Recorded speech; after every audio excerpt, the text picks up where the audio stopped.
la princesse descendit de cheval, revêtit sa plus belle robe et se faufila à travers la végétation touffue jusqu'au fin fond de la forêt. Soudain, elle entendit des voix. Elle se dissimula rapidement derrière un gros arbre. Juste à temps, car le père de Salomon était sur le point d'aller chercher des fruits dans la forêt. Il adressa quelques mots à son fils. « Je serai de retour avant le coucher du soleil », lui entendit dire la princesse. « D'ici là, nettoie la cabane et mets une bouilloire sur le feu. » Sur ces mots, il partit. La princesse patienta quelques minutes pour plus de sûreté et se dirigea à pas feutrés vers la cabane. De l'intérieur, on entendait le bruit du balai qui fouettait le sol. Le jeune garçon était manifestement obéissant et courageux. « Bonjour », dit la princesse doucement.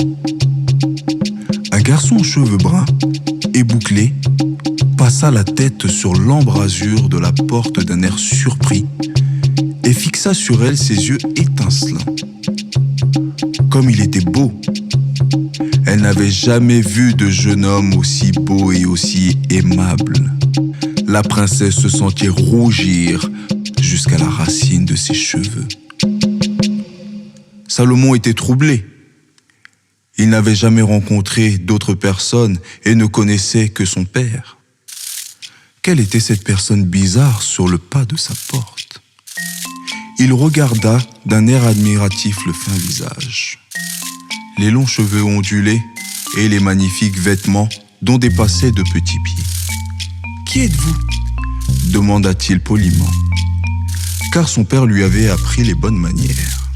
« Mon nom est Makeda, je viens d'Aksum, » répondit la princesse timidement. « Et vous, qui êtes-vous » Salomon se présenta à son tour. Il offrit à boire et à manger à la princesse et ils parlèrent toute l'après-midi comme de vieilles connaissances. La princesse connaissait également toute une série de jeux auxquels Salomon participa volontiers. Ils riaient et se poursuivaient. Ils jouèrent à cache-cache et à coucou qui est là et tressèrent des colliers de fleurs pour garnir leurs cheveux. Le soir arriva beaucoup trop vite à leur goût. « Je dois partir », dit la princesse effrayée, lorsque le soleil eut disparu derrière la cime des arbres. « Attends, mon père ne va pas tarder à rentrer. Tu pourras faire sa connaissance », lui cria Salomon. Mais il était déjà trop tard. La princesse avait déjà disparu à l'ombre des arbres. Salomon en était dérouté.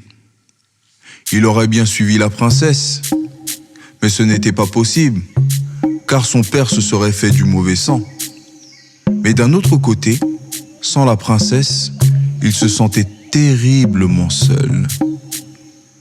Lorsque le père de Salomon entendit ce qui s'était passé, il sut immédiatement que Salomon avait reçu la visite d'une femme. « Méfie-toi », le mit-il en garde. « Si ça continue, elle t'entraînera avec elle loin d'ici.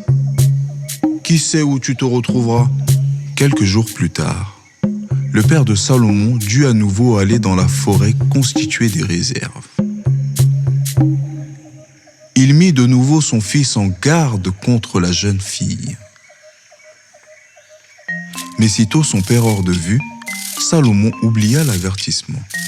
Cela faisait plusieurs jours que la princesse guettait derrière le grand arbre.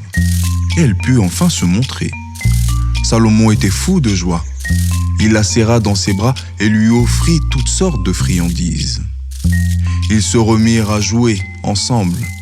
Cet après-midi-là, Makeda lui raconta aussi la terrible sécheresse qui s'était abattue sur son pays. Elle raconta également à Salomon qu'il était le seul à pouvoir amener la pluie.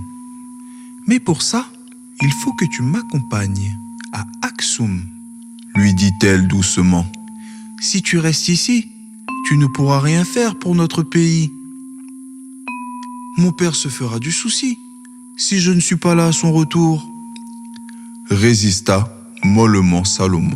« Je dois attendre qu'il revienne pour lui expliquer. » Mais Makeda ne voulait rien entendre. Imaginez-vous, si son père lui interdisait de l'accompagner, elle aurait fait tout cela pour rien. « Si tu veux, tu pourras m'épouser, » dit-elle pour l'amadouer. « Je t'aime et je vois que tu m'aimes aussi. Tu deviendras riche et célèbre. Dès qu'il pleuvra à Aksum, nous reviendrons chercher ton père et tu pourras t'occuper de lui autant que tu le voudras. Bien mieux que tu ne pourras jamais le faire dans cette cabane. S'il te plaît, partons, maintenant. » Le cœur de Salomon fondit lorsqu'il vit les yeux suppliants de la princesse. Il rassembla ses maigres affaires et suivit la princesse. Dès que Salomon posa le pied dans le royaume d'Aksum, une pluie torrentielle se mit à tomber. Tous les habitants du pays asséchés sortirent de leur maison. Et, à genoux, ils remercièrent le ciel de leur envoyer cette eau claire. Les rivières coulèrent à flots et les plantes relevèrent la tête, toutes revigorées. Le roi était fou de joie, car le malheur était conjuré. Il voulut remercier Salomon en lui offrant un grand sac rempli de pièces d'or. Mais lorsqu'il vit comment sa fille et le jeune garçon se regardèrent, il accorda à Salomon la main de sa fille. Nulle part ailleurs, il ne trouvera meilleur gendre. Le mariage fut célébré en grande pompe dans tout le pays. Le roi envoya chercher le père de Salomon.